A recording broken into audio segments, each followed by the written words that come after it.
Hey everybody, it's Josh with the Lead Ministry Podcast. Now, hey, listen, before we jump into the podcast, I want to let you know of some exciting news. I have a brand new course that I'm getting ready to release entitled Lead Conflict.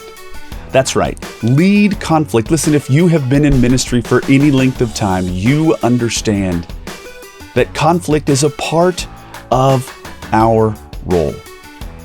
We want to teach you how to minimize the frequency and likelihood of conflict taking place, but we also want to help you strategize how to manage the conflict that does come your way. Now, again, as you would expect, this is a full-length course. Tons of downloads, tons of fantastic strategies. Again, the new Lead Conflict course is coming your way, and we're excited to do this little podcast series that kind of teases out some of the concepts that we're going to be releasing through this brand new course, Lead Conflict. All right, gang, let's jump into the podcast.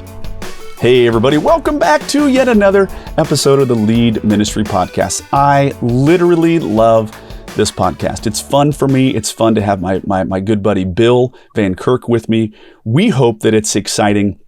We hope that it's fruitful for you. We love to hear your comments. We love when you email us or text us and say, wow, this was really fruitful for me.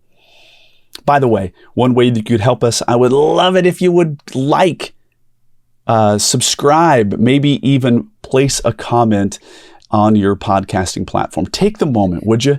It would do us so much good. Here's the deal. I'm just going to be honest with you. The algorithm or the computer coding that allows other people to be suggested that they should listen, that suggests that other people could listen to the Lead Ministry Podcast is based on whether or not good people like you tell the algorithm that you liked this and you leave a comment. It would be super helpful for us. Well, gang, we're back with Bill Van Kirk, my podcast partner. So grateful.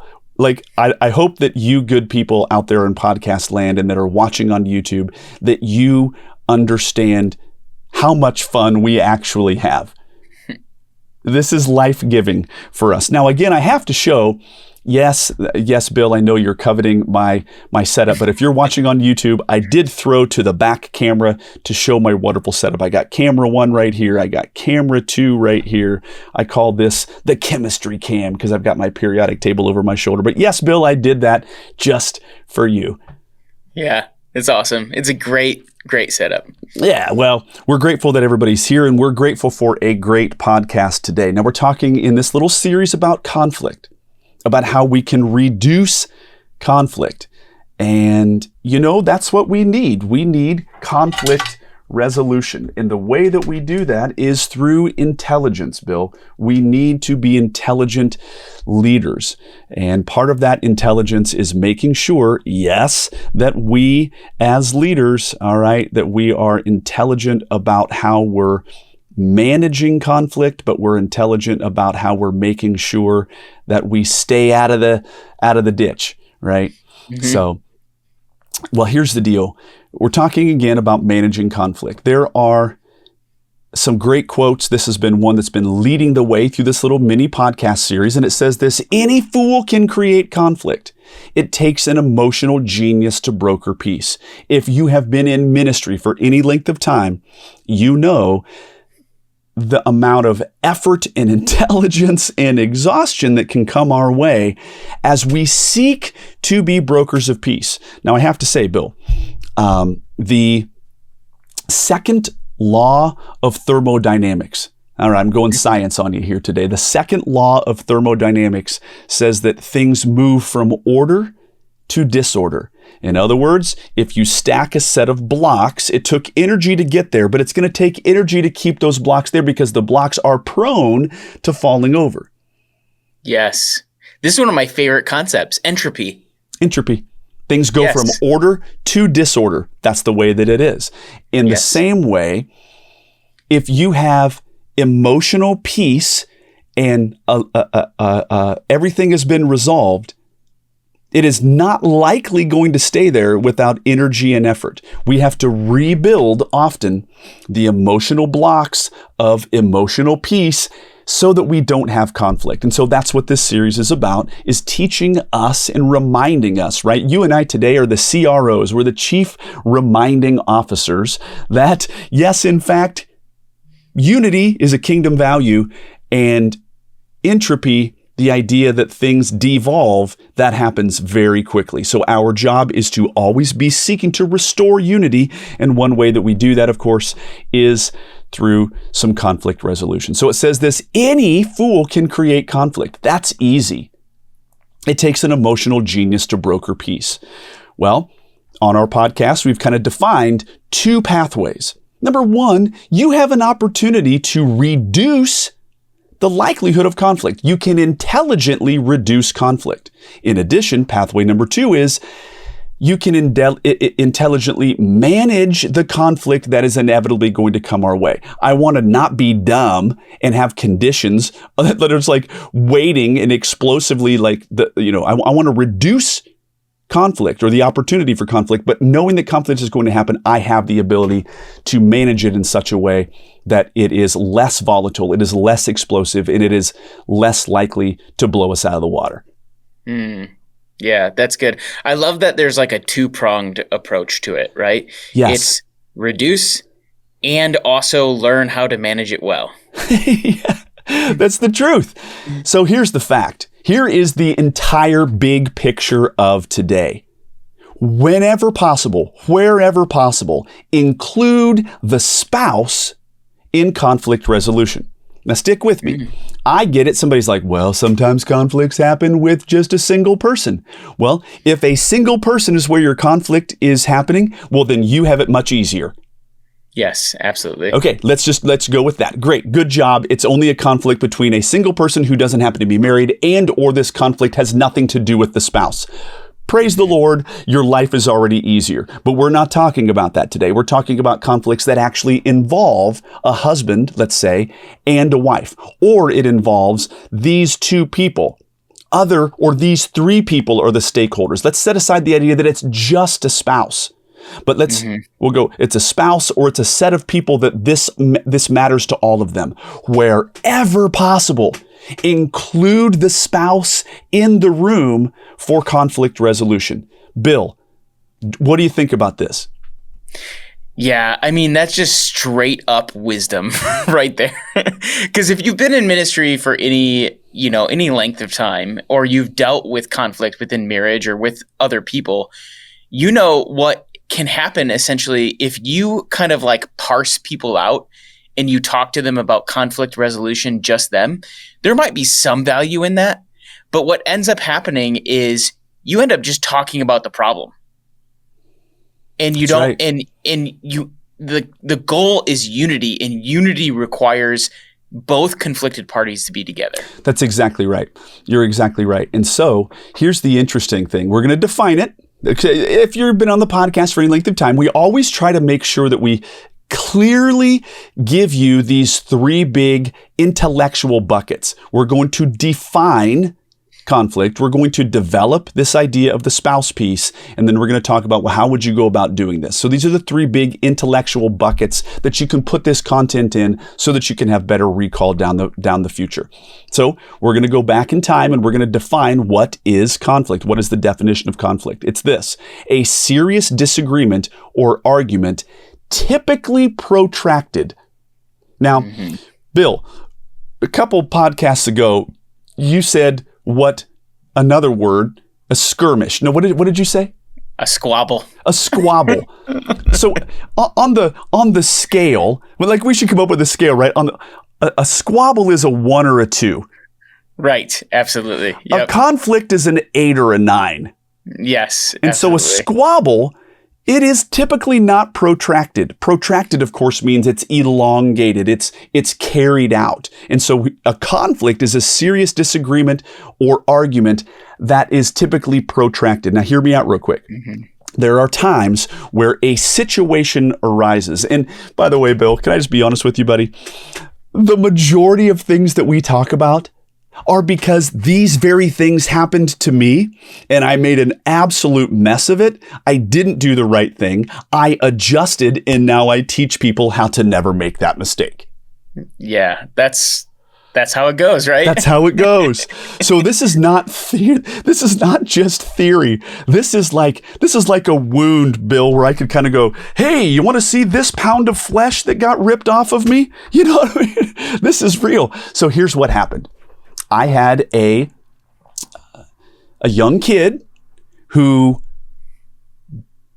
kind of got slightly bullied at church. But it really wasn't that he got bullied. It was just, there was a set of circumstances that were unfortunate. And the way that we had led, the way that this room was going to go, it actually led to a more likely opportunity for this kid to get his feelings hurt. Does that make sense? Yes, absolutely. Yep. Okay. So you got a kid who's upset. Well, watch this. Rule number 1 in ministry is normal, rational people become completely irrational when it comes to their kids. That is so true. There's a reason why people say that idea about mama bear, right? Preach that all day long. If you don't have this one solved in your mind, that mama bear exists. By the way, I learned this lesson. I did a lot of my work in children's ministry. I branched out and I did ministry in a lot of other areas, but I did a lot of my work in children's ministry. But I got to tell you, I learned this lesson from a seasoned senior pastor. This was his number 1 rule in ministry. Here it is. Normal, rational people become completely irrational when it comes to their kids. And guess what, Bill? I am that example. I've been on a playground or a park or something, and a couple of 5th grade boys had a big log that was like 3 lengths long, and they were throwing it off of the playground equipment. And my 3-year-old was way over here, but I lost my ever-loving cool because those kids could have caused harm to my kid. I was a rational adult, but my normal, rational self became completely irrational, and I about chucked them off of the park equipment because there was the possibility that they could have harmed my kid. So none of us are immune to this. I'm not saying that parents who act irrationally are wrong. I'm saying they're operating within their biology given by God. Amen? Amen. Amen. Yeah, I think God definitely puts that in us. For sure. It is a piece to the survival strategy to make sure that our offspring live long enough to have offspring of their own. This is God's design to procreate the earth. Normal, rational people become completely irrational when it comes to their kids. Fair. So here it is. I had a situation where a kid got his feelings hurt, and mom and dad were now the normal, rational people that I knew very well, but they were hyper irrational and they were seriously ticked off. So back to this definition of conflict, okay? A serious disagreement or argument, typically protracted. So this was a big enough deal that it wasn't going to get solved at the end of third service as we're standing in the hall. I was like, ooh, we got a situation on our hands. And so I said, hey, let's meet this week. And he was like, we're absolutely going to meet this week. And I was like, oh, drama. Here we go. So here's where I made a mistake. I actually, by the way, we had this conflict. What's the opposite of conflict? Conflict. We had a conflict. We needed to come to a truce. What do we need? We had this conflict. We needed to come to an agreement. That's the opposite of conflict. We had a conflict. We had disunity. He was very upset. We needed to come to peace. Okay. However, let's take this deeper. In conflict resolution, why should we include the spouse? So I foolishly made the decision that I met with dad. And by the way, I'm a pretty persuasive guy, Bill. And I could easily lay out for him the leadership decisions that led to this situation occurring. And those leadership decisions, truly, I'm not trying to get myself out of hot water, but the leadership decisions that we made were very logical, and it wasn't my malfeasance or my idiot leadership that led to this kid. It was, we led the right way. This just happened. But the parents were upset with me because of the way that this went down. Does that make sense? That makes total sense. So you got the dad to meet with you essentially, Correct. and you were able to lay out kind of what happened and why it happened, Yep. and made it clear that it was circumstance. It wasn't through your poor leadership. Exactly. And so then the dad was like, so we met together on a Tuesday morning. He came from work. It was this big of a deal. We had an hour-long meeting, and it was a little tense at times, Bill. And he said, yeah, I understand that this is the way that you guys led, but what about this? And I'm like, oh, that's great. I appreciate that. Here's why. And he was like, I get it. And then through my rationale and through my listening to him and watching his body language, I was able to share this other thing. And he ended up being won over. Right. The conflict was now resolved. Guess what, though? That dad went home and his wife said, okay, give me the blow by blow.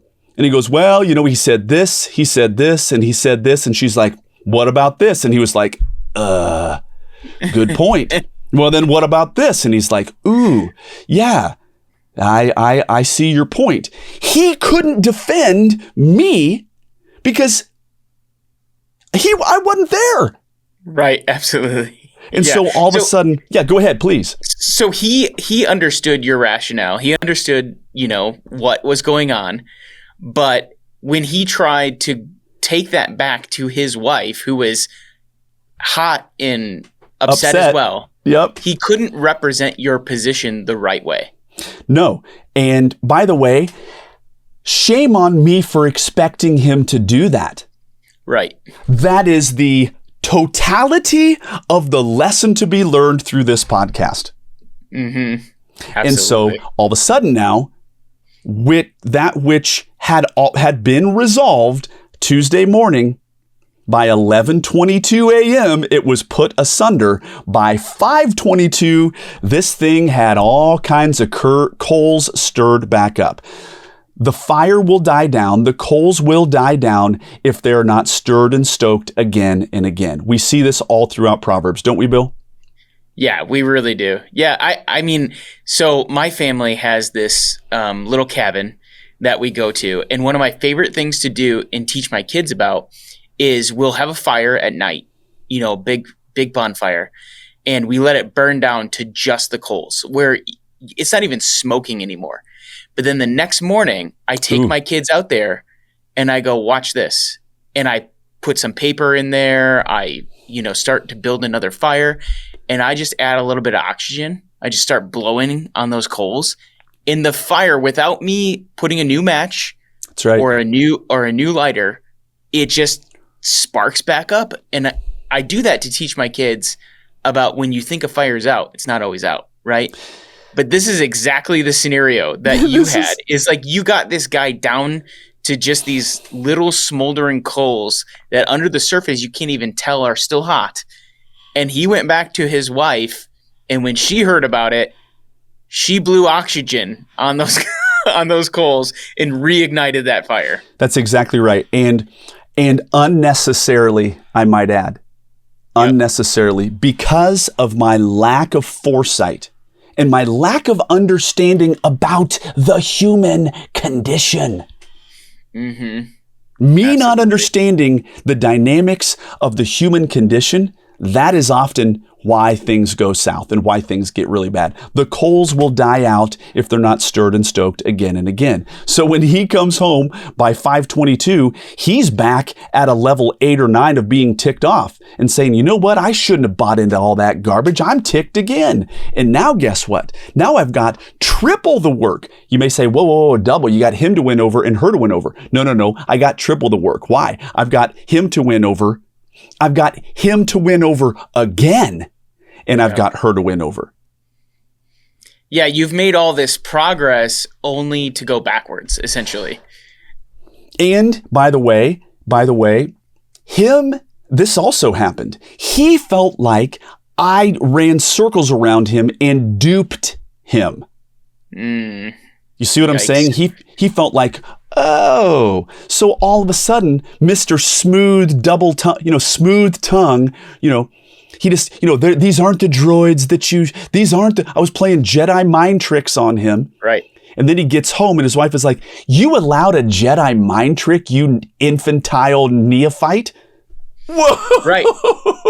So so you've actually gone backwards from where you were even before you talked to him, because now the barrier to get them to understand the conflict and to get to them to understand your position and what actually happened is even greater.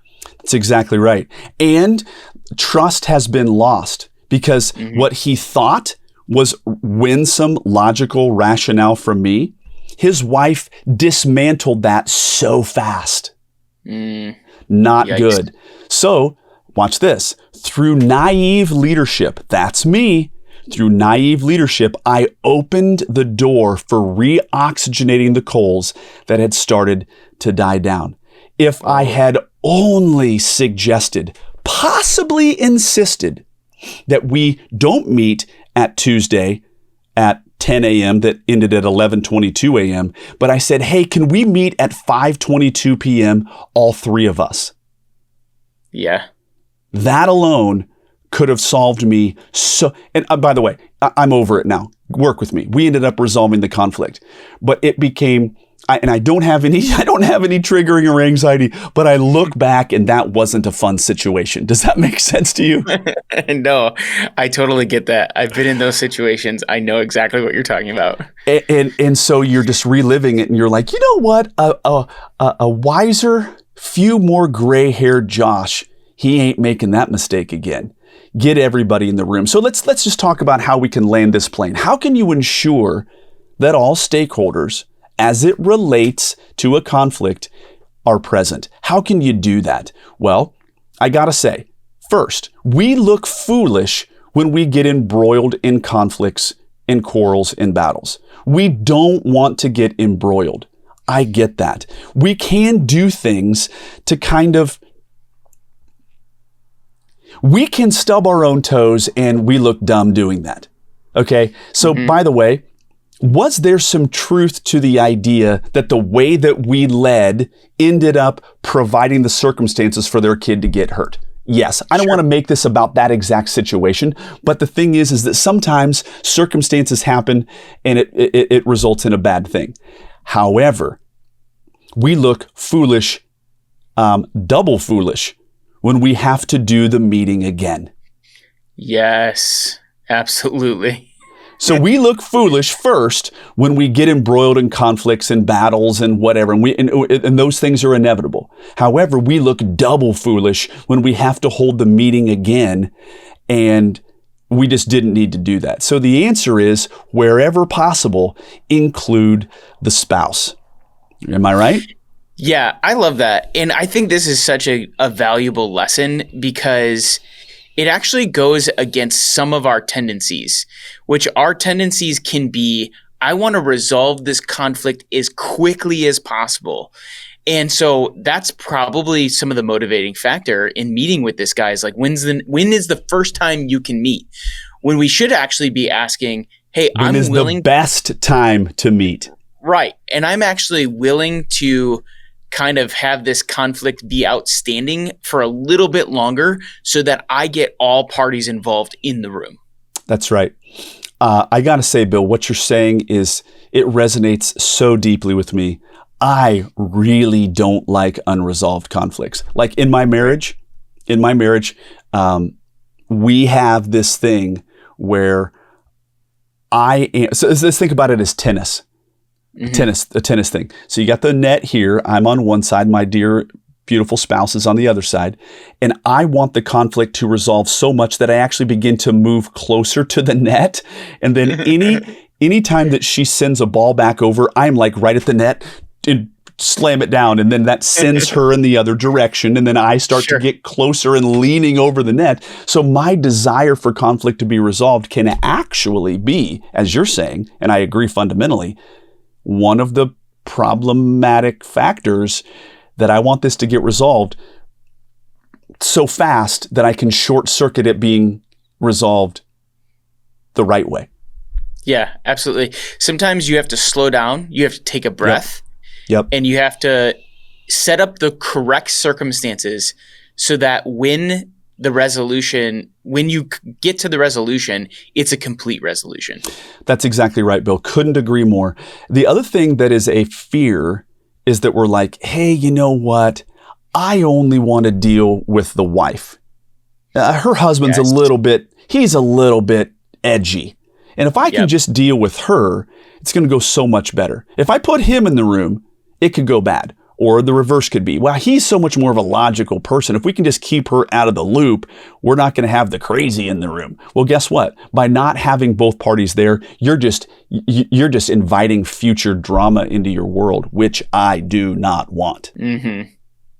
So I'll tell you what, man, this has been a hard life lesson for me. I know I know this one here is extremely in the weeds, right? It's like super specific, but it happened to me more than once. And I think that it's worthy of parlaying to the listeners out there. Don't shoot yourself in the foot with both barrels of the shotgun, right? Any fool can create conflict, but it takes an emotional genius to broker peace. And one of the ways that we can broker peace is by making sure that all of the parties are involved so that we can hear everybody's pushback. We can hear everybody's perspective. We can have me undo or give rationale or apologize in the presence of everybody if that's what's needed. Yeah, amen. It's so wise. I mean, I think it's one of those things where it's like, I made this mistake and now we're telling you this lesson so that you don't have to. That's exactly right. And the lesson is this: fact, have both spouses in the room, and that reduces future conflict. Having both spouses in the room reduces future conflict. It's pretty much about as simple as that, Bill. What do you say to that, huh? Yeah, I mean, it's just so good. It's just so good. And I think that's it. It's also true on the other side of things from the perspective of these spouses, where you're actually, if you would have met with them in the beginning together, yes, you're actually setting that husband up for better success as well. Dude, I just created, he hates me because he's now in conflict with his wife because he didn't have the wherewithal to ask her questions. Right. Absolutely. And he's like, because of this leadership situation that caused my kid to get his feelings hurt, and now we had to resolve this, because you didn't include my wife, now I've got a conflict on the home front. Now I double hate you. Right. Absolutely. So the bottom line is we have been dealing with this idea, right, of managing conflict. And those two big pieces to managing conflict, Bill, these two pathways, one of them, of course, is like reduce the likelihood of conflict. Maybe think through, is the way that we set up this room, is it more or less likely that a kid's going to get their feelings hurt in conflict? Okay, great. Maybe I should think through that in the future. Set that aside. But once conflict happens, pathway number 2, intelligently manage the conflict that you now have on your hands. I didn't intelligently manage that conflict, and then I had triple the conflict where it could have been resolved a lot easier. Gang out there in Podcastville, take a note from your good old friend, Pastor Josh. Get both spouses in the room and don't do it any different than that. Good stuff, buddy. Yeah, it's so good. So good. Well, gang, thank you guys so much for listening. I know this was like a super, super specific, but a practical thing. I hope this has been valuable for you. Listen, we want you to be successful in ministry. We want you to be in it for the long haul. And part of being in it for the long haul is ensuring, yes, that you know how to manage conflict wisely. All right, gang, this has been yet another episode of the Lead Ministry Podcast, and we will catch you guys on the next one. Hey, everybody. Thank you guys so very much for tuning in to today's podcast.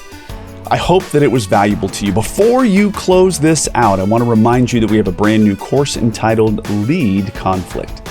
That's right. As you know, conflict is a good case of the inevitabilities, and we want to help you to successfully navigate and manage conflict in your ministry role. So be on the lookout for this brand new course that is going to be dropping soon, Lead Conflict. And thank you once again for tuning into the podcast.